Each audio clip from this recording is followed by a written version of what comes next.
how do we avoid the memorization issue? Well, I wanted to give you a demonstration. If you happen to come across a very good phonetic system of flashcards, that is very helpful.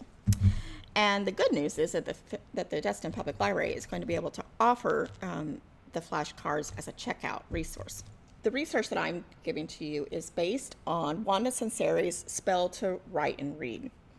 This is not the only resource I used in my 2-year time period of researching phonetic methods. I looked at several different teaching methods, and there was just a lot of information in this, and part of the national reports on reading that you can read from the government's website that can help you understand that phonics is an essential learning component for our children.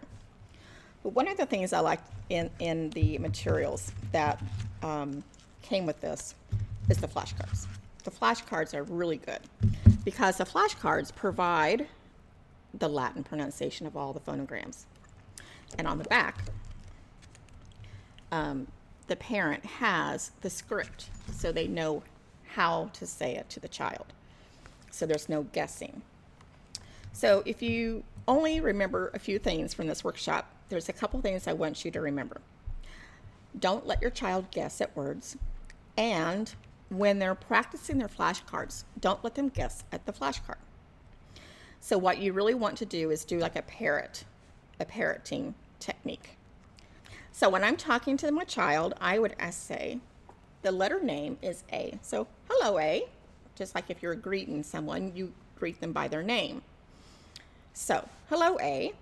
But if I want to teach my child the sounds, then that's different. The letter A makes this sound 3 sounds. A, ah.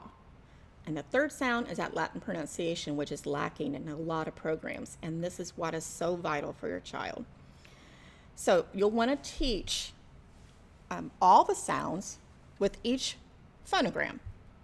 So what is a phonogram? A phonogram is different from a blend, and your parents are probably familiar with blends. It's when you take 2 letters and you try to blend them together so the child starts learning how to make those sounds. But a phonogram is basically a symbol with either 1 or 2 letter combinations that makes a unique sound. So the letter A actually has 3 sounds in the English language. And then if you come across a phonogram like this, it's a 2-letter A that we may not use at the end of an English word. And that was how you can present that to your child. This is a 2-letter A, and it only says A, and we do not use them at the end of an English word. Here's a 2-letter A that we may use at the end of an English word. It also says A. So when I'm working with my child, I'll hold this card up. A, A, A, A. And then I'll ask, so which one of these can I use at the end of the word? And that's when they start piecing it together. So you want to work with the flashcards. Don't let them guess. You provide the sound, they repeat it back to you. You provide the sound, they repeat it back to you. Keep your flashcard work for about 15 minutes because this is a lot of mental work for little children, and you have to incorporate their eyes need to be on you. They have to be looking at the letter combination. They need to be listening very carefully to your sounds. They also need to be looking at your mouth and seeing how your lips and your tongue is making that sound. A.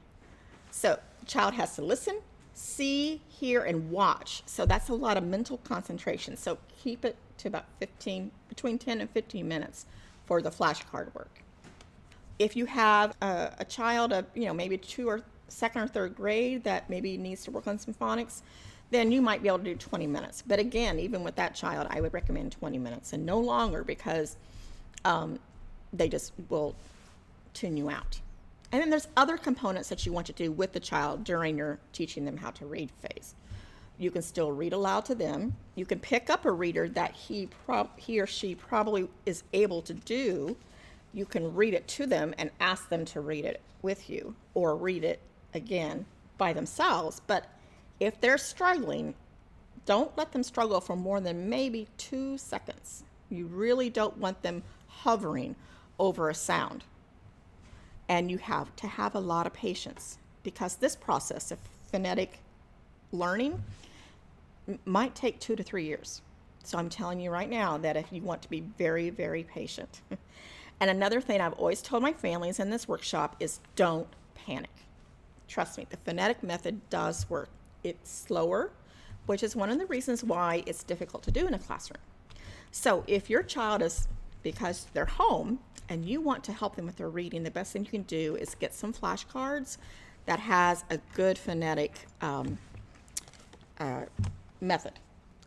I would also avoid flashcards if your baby is young and learning the letters of the alphabet. Avoid picture orientation cards. So like a lot of really cute flashcards for little children have, the big colorful apple with the worm or whatever, and for the letters A, or a cat for the letter C. But what happens is that causes some confusion. A lot of times the child, if like with the A and the apple, they think that apple and the A are the same. So if they see that letter A, they're thinking conceptual. They're thinking that's an apple. But English language is not conceptual, it's phonetically based. A couple of other hints. Try not to doubt yourself or question yourself or sound discouraged in front of the child, because the child will also pick up on that and become discouraged. So you want to keep, you can come to the library and share with me some of your concerns, but try to not say it in front of the children, because they get scared easily and they want to be successful in their reading. So share, always let them know that it takes patience and that we're going to learn it together, and it's going to take a while. And it's going to take a lot of hard work. And then ask them, so do you want to do this? And we can unlock all the books in the world. Thank you very much for joining us today.